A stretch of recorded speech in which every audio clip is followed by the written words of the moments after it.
வணக்கம். நாடாளுமன்ற தேர்தல் சம்மந்தமாக தொடர்ந்து நம்ம பேனாக்காரர்கள் அலசி பார்த்துட்ருக்கோம். ஒரு எளிய அரசியலை நம்ம முன்னெடுத்துட்ருக்கோம். அது உங்களுக்குலாம் பிடிச்சிருக்குன்னு நம்புகிறோம். இன்றைக்கும் நம்ம ஒரு முக்கியமான விஷயந்தான் பேச போகிறோம். திமுக கூட்டணியில் அங்கே வைக்கிற மதிமுக, வைகோ தலைமையிலான மதிமுக வந்து எத்தனை தொகுதி கேட்குறாங்க, எத்தனை சீட் கொடுக்க போகிறாங்க, அதில் யார் யார் நிற்க போகிறாங்க சம்மந்தமாக அனலைஸ் பண்ணிடலாம்.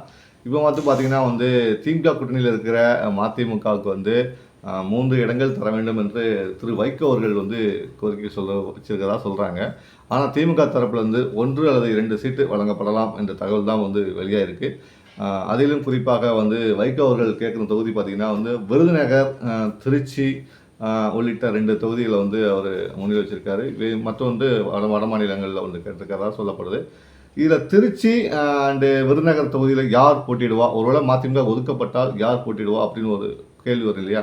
அந்த கேள்விக்கு ஒரு சாதாரண ஒரு பதிலே சொல்லலாம். ஏன்னா மதிமுக கூட்டத்திலலாம் நிறைய பேர் பேசணும்னு சொன்னாங்கன்னா துறை வைக்கோ இந்த தேர்தல் கண்டிப்பாக நிற்கணும், கட்சியுடைய வளர்ச்சி பணிக்கு அடுத்த கட்ட பணிக்கு துறை வைக்கோ வரணும், அதனால் துறை வைக்க இந்த வாட்ட எலெக்ஷனில் நின்று ஜெயிச்சு எம்பி ஆகணுங்க மாதிரி தான் பேசிகிட்டு இருக்காங்க. அதே சமயத்தில் இன்னொரு விஷயத்தையும் அவங்க பதிவு பண்ணாங்க. ஏன்னா பம்பரம் சின்னத்தில் தான் நம்ம நிற்கணும். ஏன்னா கடந்த காலங்களில் உதயசூரியன் சின்னத்திலிருந்து நம்ம வெற்றி பெற்று உள்ளதிக்கிறோம். அதனால் கட்சியோடைய அங்கீகாரம் கிடைக்க மாட்டேங்குது. கட்சியோட அங்கீகாரம் வேணும், கட்சிக்கு எதிர்காலம் வேணும், ஃபியூச்சர் வேணும்னா நமக்கு பம்பரம் சின்னம் கண்டிப்பாக வேணும்.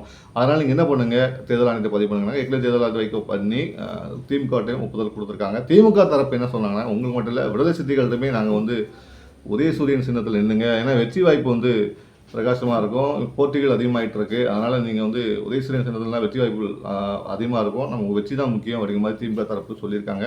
ஆனால் வலியுறுத்தலை பார்த்துக்கிடுங்க, ஜெயிக்கணும்னா நீங்கள் உதயசூரியன் நில்லுங்க அப்படிங்கிற மாதிரி விசிகாட்டையும் இவங்கள்ட்டையும் மதிமுகட்டையும் சொன்னாங்க. ஆனால் விசிகா ஒரே இதில் சொல்லிட்டாங்க, இல்லை நான் போன தடவை நாங்கள் பானைய சின்னத்தில் நின்று தான் ஜெயித்தோம், எம்எல்ஏக்கு இப்போ சட்டசபையில் உட்காந்துருக்கோம், அதனால் இந்த எம்பி எலெக்ஷன்லையும் நாங்கள் எங்களுடைய சின்னமான பானையில் தான் நிற்க போகிறோம் அப்படிங்கிற மாதிரி திருமாவளவன் அவர்கள் சொல்லிட்டு போயிட்டாங்க. மதிமுகவும் இந்த ஸ்டாண்டில் தெளிவாகவே இருக்காங்க. ஏன்னா போன முறை நாங்கள் உதயசூரியன் உங்களுடைய கோரிக்கையை ஏற்று உதயசூரியன் சின்னத்தில் நின்றுட்டோம். இந்த முறை நாங்கள் கண்டிப்பாக உதயசூரியன் சின்னத்தில் வேண்டாம், எங்களுக்கு நாங்கள் எங்கள் சொந்தமான பம்பரம் சின்னத்தில் நிற்க போகிறோம் அப்படிங்கிற மாதிரி சொல்லுவாங்க. அதுக்கு திமுக தரப்பும் சரி ஓகே நீங்கள் பார்த்துடுங்க அப்படிங்கிற மாதிரி சொன்னதாக ஒரு தகவல் வெளியாக இருக்குது. அடுத்த கருத்து வருவோம். ஒருவேளை சின்னம் ஒதுக்க பிரச்சனை முடியட்டும். திருச்சி அல்லது விருதுநகர் தொகுதி மதிமுகவுக்கு ஒதுக்கப்படும் பட்சத்தில் திருச்சி தொகுதியில் துறை வைக்கவர்கள் போட்டியிடுவதற்கு அக்கட்சியுடைய பெரும்பான்மை தொண்டர்கள் ஆதரவு தெரிவிச்சிருக்காங்க.